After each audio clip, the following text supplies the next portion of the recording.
ඉතින් අද දවසේ අපි ගමන් කරන්න යන්නේ උන්වහන්සේගේ වචනේ අපි යන්නේ උන්වහන්සේ අද අපිට කතා කරන්න යන්නේ ක්‍රියාපොතේ අපි යන ක්‍රියාපොතේ දෙවෙනි පරිච්ඡේදයේ 42 වෙනි පදයේ වෙතට අපේ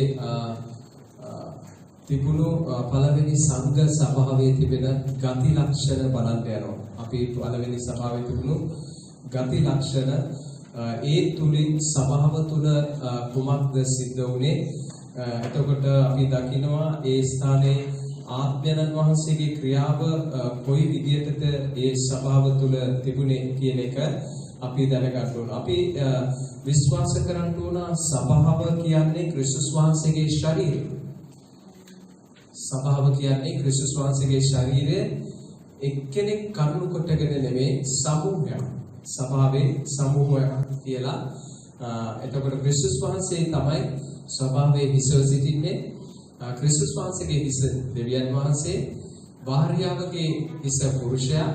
ඉතින් දෙවියන් වහන්සේ ලස්සනට මේ ක්‍රමවේදය උන්වහන්සේ හදලා තිබෙනවා. ඉතින් අපි බලන්න යන්නේ මේ වචනය තුල සභාව අයිති දෙවියන් වහන්සේට, සභාව ගොඩනගන්නේ දෙවියන් වහන්සේ. ආමෙන් කියමුද? ආමෙන්. ඉතින් දෙවියන් වහන්සේ ගොඩනගනවා අපේ ජීවිතවල අපි දකින්න ඕන දෙවියන් වහන්සේ සභාව ගොඩනගනවා කියන්නේ අපි එකින් එක්කෙනා ක්‍රිස්තුස් වහන්සේ තුල ගොඩනගෙනවා අපි දකින්න ඕන. ආමෙන් කියමුද? ඉතින් උන්වහන්සේ අපිව කැඳවනු ලැබුවා. ඒ කැඳවීම අපි හොඳට තේරුම් ගන්න ඕන උන්වහන්සේගේ වචනය තුල. ඉතින් ළඟ ඉන්න කෙනාට කියන්න ඔබගේ පැමිණීම ආශිර්වාදයක් කියලා. හalleluya. මොකද දෙවියන් වහන්සේ කියනවා අපිට උන්වහන්සේගේ වචනේ යහපතම ප්‍රකාශ කරන්න කියලා. හalleluya. යහපතම කියන්නේ කියලා උන්වහන්සේගේ වචනය තුල සඳහන් කරනවා. ඒ නිසා අපි මොකද්ද කරන්න ඕන? යහපතම අපි ප්‍රකාශය කරන්න ඕන. ඒක තමයි උන්වහන්සේගේ කැමැත්ත වෙලා තිබෙන්නේ. හalleluya. හalleluya. හැම කෙනෙක්ම සතුටින් ඉන්නවා. හalleluya. වචනේ ලබන්නත් හොඳ සතුටක් තියෙන්න අපේ ජීවිතේ. මනස හොඳ තැනක තියෙන්න ඕන. හදවත හොඳ තැනක තියෙන්න ඕන. අපි පළමු කොට අපි බලන්න යන උන්වහන්සේගේ වචනේ ක්‍රියාපොතේ දෙවෙනි පරිච්ඡේදයේ 42 වෙනි පදයේ මේ ස්ථානයට ඔබගේ සම්පූර්ණ අවධානය යොමු කරන්ට ක්‍රිස්තියානි සභාවේ ලක්ෂණ අංගවලට අපි යන්න යනවා එකින් එක. හalleluya. ක්‍රියාපොතේ දෙවෙනි පරිච්ඡේදයේ 42 වෙනි පදය. තවද ඔහු ප්‍රේතයන්ගේ ඉගෙනීමෙහිද සහභාගීකමෙහිද රොටි කැඩීමේද යාඥාවලද ස්ථීර ලෙස පැවතුනහ. හalleluya. දැන් මෙතන කතා කරනවා සභාවේ තිබෙන කුළුණු තුනක් පිළිබඳ. මේ කුළුණු තුන මොකක්ද? ඇවිල්ලා පළවෙනි කුළුණ තමයි සභාවේ ඉගැන්වීම. දෙවෙනි කුළුණ තමයි සහභාගීත්වය. තුන්වෙනි කුළුණ තමයි යාඥාව. මේ කාරණා තුන අතීත සභාවේ ස්ථීර ලෙස පැවතුණා කියලා දේ වචනේ කතා කරනවා. එතකොට ඉගැන්වීම අපි දකිනවා සහභාගීකම. එතකොට යාඥාව ස්ථීර ලෙස පැවතුණා. දැන් බලන්න අපිට දෙවියන් වහන්සේ දෙන වචනේ ඉගැන්වීම අපිට දීලා තිබෙන ගුරුවරු බයිබලයේ කියනවා ඒ අය සභාවේ ගෞරවය ලබන්න වටිනවා කියලා. ආමෙන් කියමුද? ආමෙන්. මන්ත්‍යක් ඉගැන්වීමට අපේ ආත්මය යොමු කරන්න ඕන. ඉගැන්වීමට අපි සූදානම් වෙන්න ඕන. මන්ත්‍යක් අපිට ඉගෙන ගැනීමේ ආත්මයක් තියෙන්න ඕන. අන්න ඉගෙන ගැනීමේ ආත්මයක් තියෙන කෙනා උන්වහන්සේ ගැන පිළිබඳව, දේව රාජ්‍යයේ පිළිබඳව, ඒ වගේම ඉදිරිය වෙන්න තිබෙන දේවල් පිළිබඳව මේ සුද්ධ බයිබලයේ දේවානුභාවයෙන් දුන්නු ලියවිල්ල ඉගැන්වීමට, ධර්මිෂ්ඨකම් ගැන ගුරුකම් දීමට ප්‍රයෝජනවත්ව තිබෙනවා. එතකොට මේක පිළිබඳව සභාව දෙවියන් වහන්සේගේ වචනය හොඳින් දැනගෙන තිබිය යුතුයි. ආමෙන් කියමුද? මතදී වචනය මොකක්ද කරන්නේ? අපි දකිනවා මේ වචනය කරේ අතීත ස්වභාවය මොකක්ද කරේ?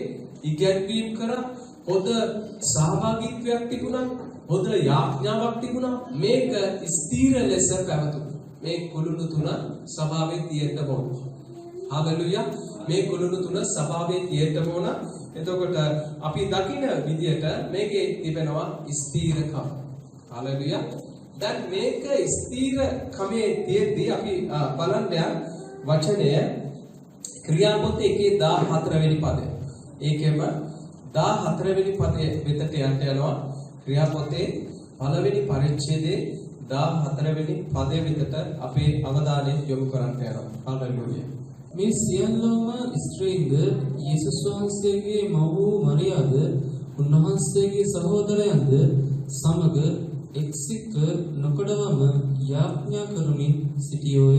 අන්න දැන් අපිට සභාවේ තියෙන කුළුණු තුනත් එක්ක තවත් එක අංගයක් දකිනවා. මොකක්ද මෙතන ඔබ දකින්නේ? තව අංගයක්. අපි උඩ කොටසේ 42 දැක්කේ නැති දෙයක් මේ පදේ දකිනවා. මොකක්ද ඒකේ ඔබ දකින්නේ? මොකක්ද එතන තියෙන විශේෂ දේ? මොකක්ද? බයිබලයේ කතා කරන ලබනවා එක්සිත් කම්. හාලෙලුයා. දැන් මේකට හතරවෙනි කාරණාව එකතු කර ගන්නවා. මොකද්ද? එක්සිත් කම්. එක සිත. එක දෙයක් ගැන එක්සිත්කම තියෙනවා.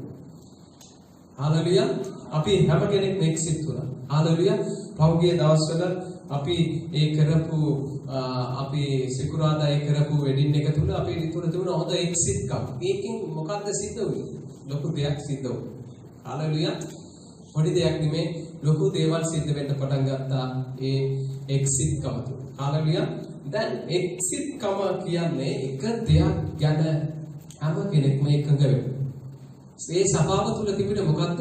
එක්සිත්කම, එකමුතුකම කියන්නේ දෙවියන් වහන්සේගේ වචනයත් එක්ක අපි බලපුවම ඒ අය යාඥාවට එක්සිත් තුණා. සහභාගීකමට එක්සිත් තුණා. ඉගෙන ගැනීමට එක්සිත් තුණා.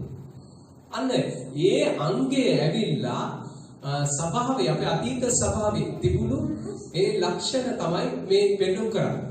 එතකොට වර්තමානයේ අපිට තිබිය යුතු දේ තමයි එකමුතුකම, එක්සිත්කම. හාලෙලුයා. එතකොට අපි දකිනවා පරණ දිවසමට ගියොත් නේතාන්ට තිබුණු එක්සිත්කම මොකක්ද? හාලෙලුයා. යුද්ධවට යද්දී එයා මොකක්ද කිව්වේ? නේතාන්ට හොඳ වචනයක් ආවා. මොකක්ද ඒ වචනේ? ඔබගේ සිතේ මුළු කැමැත්තෙන් ගන්න ස්වාමීන් වහන්සේ ඔබට ජය දෙනවා. ඔන්න පිටිපස්සේ හිටපු අයගේ වචනේ ඒ යන යුද්ධෙත් එක්ක තිබුණු එක්සිත්කම. මේ සිතේ මුළු කැමැත්තෙන් යන ස්වාමීන් වහන්සේ ඔබට ජය දෙනවා. හාලෙලුයා. අන්න ඒ වචන තිබුණා. දැන් මෙතන අපි දකිනවා මේ යේසුස් වහන්සේගේ මව සහෝදරයෝ සභාව 120 දෙනා එක සිතක් වුණා. ආමෙන් කියමුද? එක සිතක් වුණා. සභාව එක්සිත් වෙද්දී අපි දකිනවා දෙවියන් වහන්සේගේ ක්‍රියාවන් අපිට දකින්න පුළුවන්කම ඇති වෙනවා. අපි යන් රෝම පොතට. අපි 42 වෙනි පදේ ඉන්නේ රෝම පොතේ 12 වෙනි පරිච්ඡේදයේ 12 වෙනි පදයේ වෙතට අපේ අවධානය යොමු කරන්න යනවා. බලාපොරොත්තුෙහි ප්‍රීති වෙන්න, දුකේදී දිවසිලිවන්තව සිටින්න, යාඥාවෙහි නොකඩව පැවතෙන්න. ආමෙන්. මෙතන අපි දකිනවා මේ උඩ කොටස් මේ සභාව අපිට දෙවියන් වහන්සේ මේ උඩ කොටස් ටික උගන්වලා තියෙනවා. දැන් මේක අපි අපේ ජීවිතවල මෙතනින් දකින්න අඩුපාඩු. අපි මේ කඩපත ළඟට යද්දි මොකක්ද මේ තිබෙන දේ තමයි යාඥාව නොකඩවා නොපැවැත්වීම. අපේ ජීවිතවල යාඥාව නොකඩවා නොනවත්වා යාඥාව කරන්න. දැන් අතීත සභාවේ ගෙවල් වල යාඥා කරනවා. දේව මාලිගාවේ යාඥා කරනවා. රැස් වෙන තැන යාඥා කරනවා. අද අපි දකිනවා මේ යාඥාව කියන කුළුණ අපිට අත්‍යවශ්‍යම දෙයක් යාඥාව.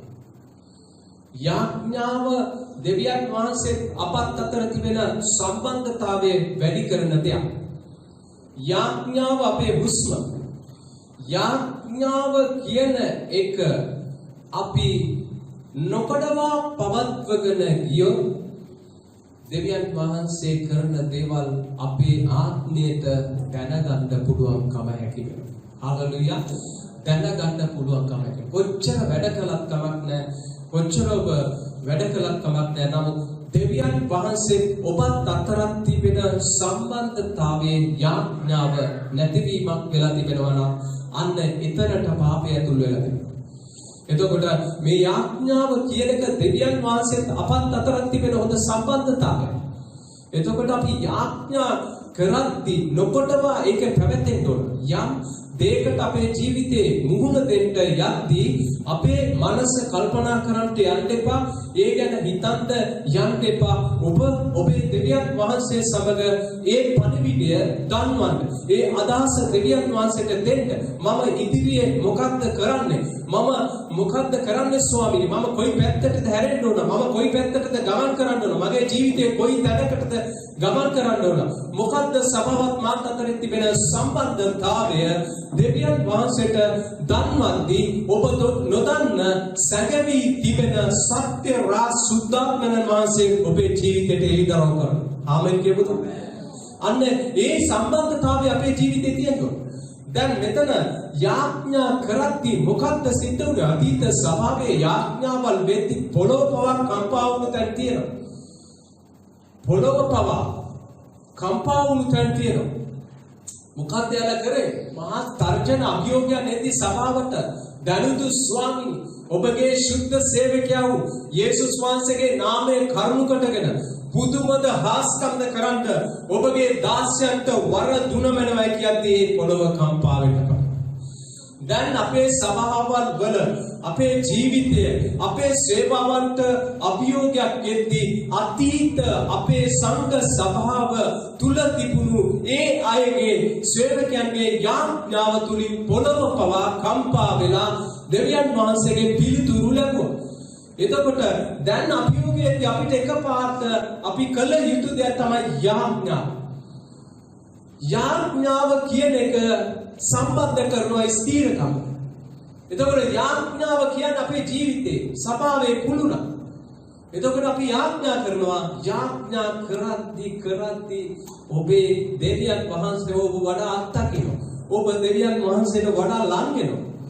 එතකොට මේ හැම දෙයකටම වැඩි කළ යුතු දෙයක් තමයි ඔබගේ දෙවියන් වහන්සේත් එක්ක තිබෙන සම්බන්ධතාවය ගොඩනගා ගැනීම. එතකොට ඒ සම්බන්ධතාවය තුල තමයි අපිට ගොඩක් දේවල් අත්දකින්න පුළුවන්. කාලයක් වෙන් කරන්න දෙවියන් වහන්සේට. ඒ කාලය වෙන් කරලා මේ වෙලාව මම දෙවියන් වහන්සේත් එක්ක ගත කරන වෙලාව. මේ කාලය මම දෙවියන් වහන්සේට දෙන වෙලාව. මේ වෙලාවේ ෆෝන් එක ඔෆ් කරන්න, පැත්තකට දාන්න, කතා කරන්න ඔබේ දෙවියන් වහන්සේ සමග. එතකොට අපි දකිනවා මෙතන යාඥා කරන්න මොකද්ද කරන්නේ? නොකඩවා යාඥාවේ පැවැතෙන්න. හalleluya. නොකඩවා යාඥාවේ පැවැතෙන්න. එතකොට සභාවේ ඉන්න අය යාඥාවන් සිද්ධ වෙන්න පටන් ගන්න තමයි දේවල් සිද්ධ වෙන්නේ. යාඥා කරන්න. ඔබට දෙවියන් වහන්සේ පිළිතුරු දෙනවා. විශ්වාස කරන්න. දෙවියන් වහන්සේ ඔබගේ යාඥා වහනවා. විශ්වාස කරන්න. මාත්‍යා දෙවියන් වහන්සේ ඉදිරියේ අපි බලන්නේ අතීත සභාවේ තිබුණු මේ ලක්ෂණ තුලින් ඒ කාලේ විශාල බලපෑම් ඇති වුණා. එතකොට ඒ හිටපු දෙවියන් වහන්සේ, ඒ හිටපු ආත්මයන් වහන්සේ අද අපේ සභාවල සිටිනවා. හalleluya. දැන් අපි ඊළඟ කොටස අපි බලන්න එපිස පොතේ යාඥාව වෙන්න ඕන අපේ ශක්තිය අපේ බලය කරුණු කොටගෙන නෙමෙයි අපි සුද්ධාත්මයන් වහන්සේගේ වරප්‍රසාදය සුද්ධාත්මයන් වහන්සේත් එක්ක සම්බන්ධ වෙලා සුද්ධාත්මයන් වහන්සේගේ යාඥාවක් වෙන්න ඕන. එපිස පොතේ 6 වෙනි පරිච්ඡේදයේ 18 වෙනි පදයේ වෙතට අපි යනවා. එපිස පොතේ 6 වෙනි පරිච්ඡේදයේ 18 වෙනි පදයට ගමන් කරන්න යනවා. මේ ඊළඟ කාරණා පස්වෙනි කාරණාව අල්ලගන්න අපි කොහොමද ආත්මයන් වහන්සේ එක්ක එකතු වෙලා යාඥා කරන්නේ? ආත්මයන් වහන්සේ එක්ක සම්බන්ධ වෙලා අපි කොහොමද යාඥා කරන්නේ? හalleluya. සීල යාඥාවලින්ද ඉල්ලීම් වලින්ද සීල කාලවලදී ආඥාවන් කරනකොටගෙන යාඥා කරන්න. හාලෙලූයා. දැන් ඔබ බලන්න මේ වචනේ තුල කතා කරන්නේ ඔන්න සියලු කාලවල හරි ඉල්ලීම් වලදී සියලු කාලවලදී ආත්මයන් වහන්සේ කරුණු කොටගෙන යාඥා කරන්නේ. සුද්ධාත්මයන් වහන්සේ කරන්නේ. දැන් අපේ මාංශයේ දුබල නිසා මාංශයේ කවදාවත් ඉඩ දෙන්නේ නැහැ දෙවියන් වහන්සේත් එක්ක පණිවිඩ දෙන්න කතා කරන්න යාඥා කරන්න මාංශයේ කවදාවත් ඉඩ දෙන්නේ. ඒකට තමයි අපිට අවශ්‍ය ආත්මයන් වහන්සේගේ බලය. ආත්මයන් වහන්සේගේ මඟ පෙන්වීම. ආත්මයන් වහන්සේගේ ආත්මය මගේ ආත්මයට ඉඩ දෙද්දී මගේ ආත්මය ආත්මයන් වහන්සේට ඉඩ දෙද්දී ඒක මගේ ආඥාවක් නෙමෙයි ආත්මයන් වහන්සේ කරුණු කොටගෙන සිද්ධ වෙන යාඥාවක්. හalleluya. මට මතකයි ඒක කාලයක් අපි බොහෝ වැඩ කරනවා. මම වැඩ කරලා තමයි අද වැඩ කරනවා.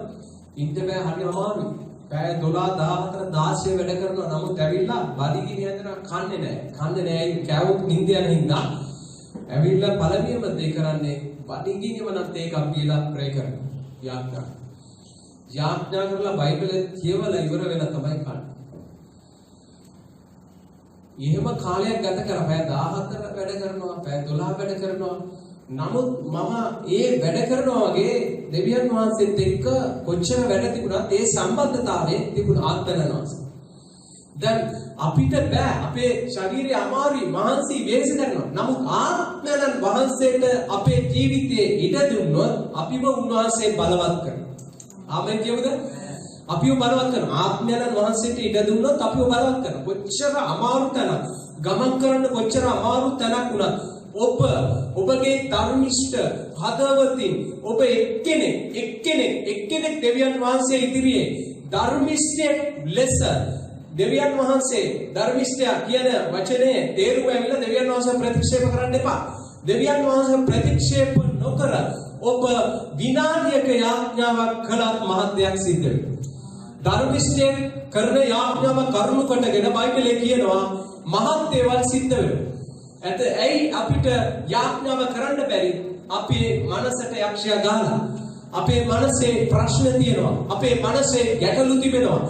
එතකොට අපි කල්පනා කරන්න අපේ ප්‍රශ්නේ ගැන, අපේ ගැටලුව ගැන, මේක කොහොමද විසඳගන්නේ? මේ තුල කොහොමද අපි ගමන් කරන්නේ? එන්නාම ආත්මයන් වහන්සේට අපි ඉඩ දෙන විට අමාරුකම් වලදී පෞලුස් සීලා සිරගෙදර තුල ඉද්දි දඩුකඳේ කාලයේදී කුටි කාලයේදී එයාලා මොකක්ද කරේ? ගීතිකාවක් කිව්වා, යාඥා කරා. ගීතිකාවක් කිව්වා, යාඥා කරා. ඒ යාඥාව කරද්දී ස්වර්ගයෙන් දේවදූතය වෙලා සිරගෙවල් වල දොරටු විවෘත කරලා ඔවුන්ගේ බැඳුම් නිදාස් කරලා දේව අභිමුඛත්වයේ ස්ථානට ඇවිල්ලා දෙවියන් වහන්සේ පිළිතුරු දීලා ඒ මුළු හිරගෙදර ඉන්නව ගැලවීමට අන්න ඒකයි යාඥාව කියන්නේ. අපේ දුකේදී අපි කල්පනා කරන එක නෙමෙයි. අපේ වේදනාවේදී අපි කල්පනා කරන එක නෙමෙයි. නමුත් දෙවියන් වහන්සේ මෙම ස්ථානයේ අපේ ජීවිත තුළ මොකද්ද කරන්න යන්නේ? එතන දෙවියන් වහන්සේගේ අභිමුඛත්වය උන් දැනගෙන හිටියා. දෙවියන් වහන්සේ ඊට වැඩිය ඔවුන්ට බලවත් සේනාවක් ඉන්නවා කියලා විශ්වාස කරා. දේව දූතයන් නැවිලා ඉරගෙවල් විවෘත වෙන්න තරම් පොළොව කම්පා වෙන්න තරම් යාඥා කළේ ඔවුන්ට සුද්ධාත්මයන් වහන්සේට ඒකයි රස. සුද්ධාත්මයන් වහන්සේ හිටියා. ඔවුන්ට අපි මනුෂ්‍ය ප්‍රකාරයට බැලුවොත් ඒක යාඥාවක් කරන්න බෑ. අමාරුයි. නමුත් සුද්ධාත්මයන් වහන්සේගේ බලය තුලින් ඔවුන් යාඥා. අන්න එතන තමයි දෙයක් සිද්ධ වුනේ. අන්න අපි යාඥාවේ හමුදාවක් වෙන්න ඕන. අපි එක්කෙනෙක් නෙමෙයි. නමුත් එතනදී දෙයක් සිද්ධ වෙන්න සභාවත් යාඥා කරා. එයාවත් යාඥා කරා, සභාවත් යාඥා හිටියා. අන්න ඒක තමයි සභාවේ තියෙන සම්බන්ධතාවය. එකමුතුකම. යම් ප්‍රශ්නයක් ඇති ඔබ තනියම මුහුණ දෙන එක දෙවියන් වහන්සේ කැමැත්ත නෙමෙයි. ඔබ දැනුම් දෙන්න ඕන. මට යාඥාවෙන් උපකාර කරන්න. මේ මොහොතේ සභාව එක්සිට් වෙන්න මාත්කමද? මේ ප්‍රශ්න තුල මම ගමන් කරනවා. මේ තැන මම ඉන්නවා. යාඥා කරන්න කියලා ඒ සම්බන්ධතාවය තුල යන ප්‍රතිඵල ලැබුවා. අන්න ඒක අපිට ගොඩක් වැදගත් වෙනවා. සුද්ධාත්මයන් වහන්සේගේ බලය තුලින් යාඥා කරන්නේ. සුද්ධාත්මයන් වහන්සේගේ මඟ පෙන්වීම තුලින් යාඥා කරන්නේ. සුද්ධාත්මයන් වහන්සේ ඉඩ දෙද්දී වැටිලා තිබෙන යාඥාව ගොඩනගන්න උන්වහන්සේට පුළුවන්. ආමෙන් කියමුද? හාලෙලුයා වැටලා තිබෙන යාඥාව ගොඩනගන්න උන්වහන්සේට පුළුවන් බව දේ වචනේ තුල කතා කරනු ලබන කොලොස්සේ පොතේ 4 වෙනි පරිච්ඡේදයේ 2 වෙනි පදයේ වෙතට යන්න යනවා. කොලොස්සේ පොතේ 4 වෙනි පරිච්ඡේදයේ 2 වෙනි පදයේ වෙතට අපි අවධානය යොමු කරන්න යනවා. හාලෙලුයා. ස්තුතිවන්ත වෙනවා. මම විශ්වාස කරනවා සුදාන්තන වාසය ඔබ උපදෝමින් ඉන්නවා. ඔබ ආරාධනා කරනවා යාඥාවට සුදාන්තන වාසය. හාලෙලුයා.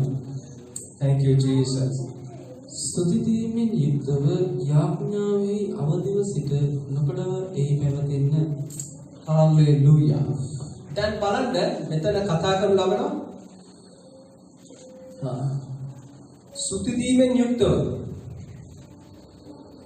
යාඥාව අවදිව සිට නොකඩවා එහි පැවතෙන්න. ස්තුතිදී. දැන් කවදාව අපි අපේ ජීවිතය තුළ යාඥාවක් කරද්දී එකපාරට අපි ඉල්ලගෙන යන්නේ. ඔබ කොච්චර අමාරු තැනක හිටියත් දෙවියන් වහන්සේට ස්තුති කරන්න පුළුවන් ආත්මයක් ඔබ තුළ තියෙනවා. ඔබේ දැන් මූණ දෙන දෙයට ඔබට දෙවියන් වහන්සේට ස්තුති කරන්න පුළුවන් ආත්මයක් ඔබට තියෙනවා. ස්වාමීන් ඔබට ස්තුති මේ දේ සිද්ධ වෙනවා. ඔබට ස්තුති කියන ආත්මය තියෙනවා. අන්න අපි එතන ස්තුති කරන මේ මුඛයෙන් ස්තුති කියන වචනය සෑම වචනයක් පාසා අපි දෙවියන් වහන්සේව ගෞරවයට පත් කරනවා. ආමෙන් කියමුද? ස්තුති කියන හැම මොහොතක් තුළ අපි දෙවියන් වහන්සේව ගෞරවයට පත් කරනවා. දැන් මෙතනදී අපි දකිනවා යාඥාවේදී අවදිව නොකොට වෙහි පැවතෙන නොකොට වයි non-stop prayers නොනවත්වා යාඥා කිරීම. දැන් අපිට පුළුවන්කම හැකි වෙන්න ඕන සභාවේ මේ කුළුල එකින් එක්කෙනා යාඥා කරන්න. ඔබ නැගිටිද්දී ඔබේ දෙවියන් වහන්සේව මතක් වෙනවා.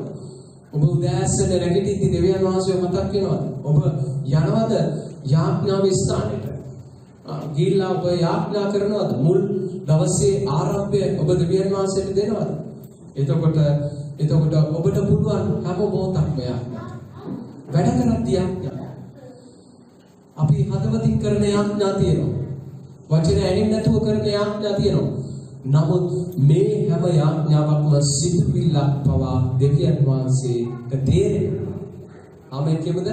උන්වහන්සේට තේරෙනවා මේ හැම සිතුවිල්ලක් පාසා නොකොඩවා එහි පැවතී සිටින්නේ කියලා.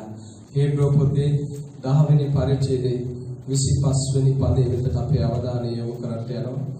හාලෙලුයා. හාලෙලුයා. සමහරුන්ගේ වෘද්ධ ලෙස අපේම රැස්වීම අත්නෑර ඒ දවස ලංවන බව නුඹලාට පෙනෙන ප්‍රකාරයට වඩා එකිනෙකාට අවවාද කරමු.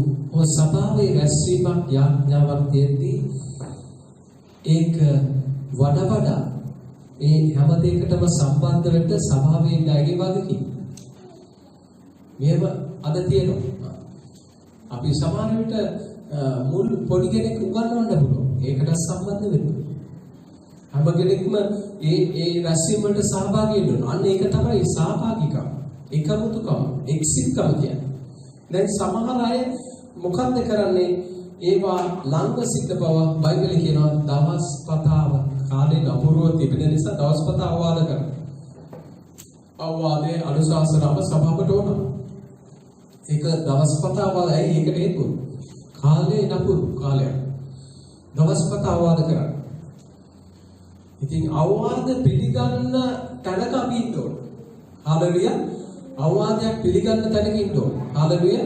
දෙන අවවාදය අපි හොඳට තේරුම් ගන්න ඕන. අපි යන් ඕම ක්‍රියාපොතේ 42 වෙනි පදයට දෙවෙනි පරිච්ඡේදයේ 42 වෙනි පදයට දැන් මේ තිබුණු ලක්ෂණ ටික දැන් බලන්න මෙතන 43 වෙනි පදේ කතා කරනවා එවිට සියලු දෙනා කෙරෙහි බය පැමිණුනේ බොහෝ පුදුමද හාස්කම්ද පීඩිතයන් කරුණු කොටගෙන කරන ලද්දේ. යාඥාව තිබුණා, හොඳ ඉගැන්වීම තිබුණා, සහභාගීකම තිබුණා. මෙහෙම වෙද්දි මොකද්ද කරේ? ඊළඟ අංගයේ එවිට සියලු දෙනා කෙරෙහි බය පැමිණුනේ. කවුරු කෙරෙහි බයද? දෙවියන් වහන්සේ කෙරෙහි බියක් ඇති වුණා. දෙවියන් වහන්සේට ගරු කරා. දෙවියන් වහන්සේට බය වුණා. ඊට පස්සේ බයිබලයේ කතා කරන ලබනවා. එතකොට උන්වහන්සේගේ වචනේ කියනවා උන්වහන්සේගේ සේවකයන් කරුණු කොටගෙන මොනවද කරේ? පුදුම දේවල් සිද්ධ වෙන්න පටන් ගත්තා. 44 අදාහගත් සියල්ලෝ එක්ව සිට සියලු දේ පොදුවේ තබා ගත්තෝය. කොහොමද වෙන්නේ? අතීත සභාවේ තිබුණා බයිබලයේ දකින්න හිග ඇති කිසිම කෙනෙක් හිටියේ නැහැ. තමුන්ගේ තිබුණු දේවල් ගෙනල්ලා විකුණන බව සභාවට ගෙනල්ලා දුන්නා. ඒ සභාව තුලින් තමයි හැම දෙයක්ම සිද්ධ වුනේ. අපි දකිනවා මෙතන අඩුපාඩු තිබුණ කෙනෙක්ව දැක්කේ නැහැ. තම දේවල් අපි දකිනවා අදාහගත් එක්ව සිට සියලු දේ පොදුවේ තබා ගත්තෝ. ඔහු තමුන්ගේ ගම්පි දීපල විකුණා එකිනෙක කෙනාට උමනාවේ තිබුණ හැටියට සියල්ලෝ බෙදාගත්තෝය. සමහර අය ඉඩකඩම් පවා විකුණලා ඒ ක්‍රියාදාමයේ අපි දකිනවා ක්‍රියාපතේ තියෙනවා. මොනවාද සභාවේ නැති අයට අවශ්‍යතාවයන් පිරිමැස්සා. එතකොට එතන කිසිම හිඟැති කිසිම කෙනෙක් හිටියේ නැහැ. වර්තමානයේ ඒ සභාව ඇති වෙන්න ඕන. හාලෙලුයා. ඒ වගේම අතීත සභාවේ මේ වගේ දේවල් සිද්ධ වුණා. 46 වෙනි පදේ කියනවා තවද ඔහු දවසින් දවස නොකොටවා එක්සිට් ඔන්න නැවත දවසින් දවස මොකද්ද? එක්සිට් වල හැමදාම එක්සිට් මොකදවත් කරේ? එක්සිට් දේව මාලිගාවේ සිටමින්ද ගෙදරදී රොටි කඩමින්ද ප්‍රීතියනුත් අවංක සිතුනුත් කෑම කමින් දෙවියන් වහන්සේට ස්තුති ප්‍රශංසා කරමින් සෙනගට ප්‍රිය උපදවන ලෙස ක්‍රියා කරමින් පසුනේ. ස්වාමීන් වහන්සේ වනායි ගැලවෙන්නා වූ අය දවස් පතා උන්ට එක්කලසේ. ආමෙන්. මම දෙයක් විශ්වාස කරනවා. සුද්ධාත්මයන් වහන්සේ තමයි සභාවට සෙනගෙන්නේ. හාලෙලුයා. සුද්ධාත්මයන් වහන්සේ තමයි ඔබව ගේන්නේ කියලා මම විශ්වාස කරනවා. හාලෙලුයා. දැන් සභාවේ බයිබලයේ දකින්න විදියට ගැලවෙන අය දවස් පතා උන්වහන්සේ එක්කලා බයිබලයේ කියනවා අවු ප්‍රශංසා කරමින් හරිම ප්‍රීතියෙන් ක්‍රියා කරලා සභාවේ සෙනගට ප්‍රිය උපදවන විදියට සභාව. හාලෙලුයා. මා සතුටක් සභාව තුළ තිබුණා. ප්‍රීතියක් තිබුණා. ඒකමුතුකමක් තිබුණා. එක්සිට්කම තිබුණා. යාඥාව තිබුණා. යන තැන මොකද්ද කරේ? එක්සිට් වෙලා යාඥා. හාලෙලුයා. එනිසා ඔබ යාඥා කරද්දී ඔබේ ජීවිතයේ තියෙන වැරදි බිය ඉවත් කරන්න. ඔබේ ජීවිතයේ පිළිබඳව තිබෙන වැරදි බිය ඉවත් වෙනවා යාඥා කරලා. යාඥාව නැති වෙද්දී ප්‍රිය ආක්‍රමණය කරන අපේ ජීවිතය. හාලෙලුයා.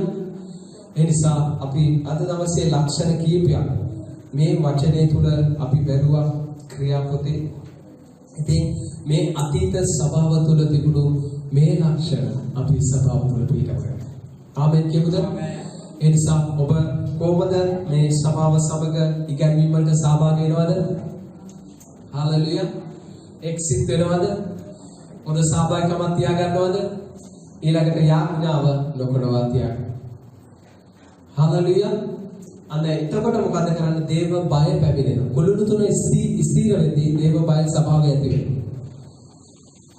එතකොට ඊළඟ වචනයක් අපි බැලුවා. ඒක බැලුවේ නැහැ. ස්ථීර කියන වචනේ බයිබලයේ විශේෂ තරක්. ඔබ ස්ථීරකම. ස්ථීර වෙද්දී තමයි ආයතනයේකාරී අපිට ප්‍රොමෝෂන් ලැබෙන්නේ. නමුත් ඔබ ස්වාමීන් වහන්සේ තුල සභාව තුල ස්ථීර වෙන එක කායි කැමත? දෙවියන් වහන්සේ. ස්ථීර වෙන්න. හාලෙලුයා. අපි නැගිට සිට ස්වාමීන් වහන්සේට අපි කියන්නේ යනවා අපි ඔබ වහන්සේ ඉගැන්වීමෙන් අපව බලවත් කරා. සහභාගීකමෙන් අපව බලවත් කරා. යාඥාවෙන් අපව බලවත් කරා. ඔබ ස්ථීර කරන්න කියලා. අපි හැමගෙනෙක්ම අපේ දෑන්තසෝ දෙවියන් වහන්සේ අපේ දෑන්තසෝ දෙවියන් වහන්සේට කියමු. ස්වාමීනි මට උගන්වන සුද්ධාත්මයයි. ඔබේ ගුරුවරයා සුද්ධාත්මයන් වහන්සේ. ඔබේ ගුරුවරයා සුද්ධාත්මයන් වහන්සේ. ඔබට පුළුවන් ද මොකක්ද කියන්න මට උගන්වන්න ස්වාමීනි.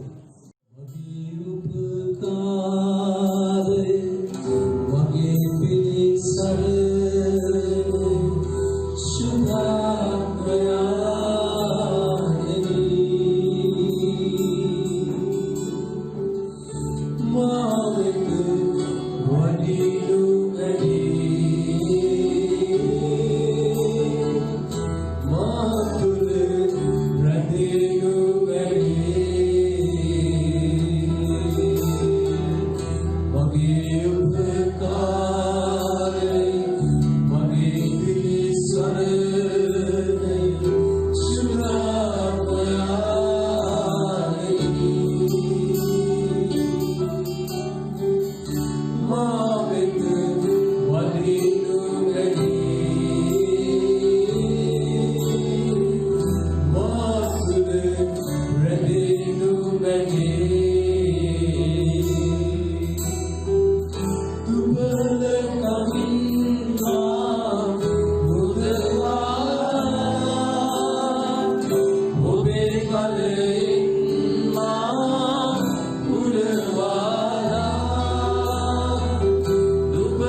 පැමිණි